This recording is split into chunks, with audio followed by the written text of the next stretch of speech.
අපේ ගිය පාර ක්ලාස් එකේ ඊළඟ දිවල් වෙච්ච ක්ලාස් එකේ මේ පාර එක්සෑම් එක ෆේස් කරලා හොඳට ලකුණු අරගෙන හොඳට පාස් වෙච්ච කෙනෙක් ඇවිල්ලා ඉන්නවා. මෙවන් මෙවන් අපේ ගිය පාර පාස් එකේ ළමයි.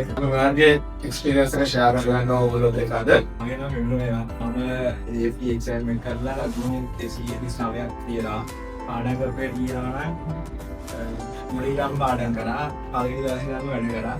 දවසට සාමාන්‍යයෙන් ගෙදර ගිහම සෙන්ස් අපිට කන්ජි දෙනවා. දවසට කන්ජි 10ක් 15ක් වගේ ගණන් දෙනවා. ඒ ටික ලියලා බුක් වෙලා එහෙම කන්ජි ටික එදාම කරගත්තා. අනිවාර්යෙන් එන්නේ බලනවා.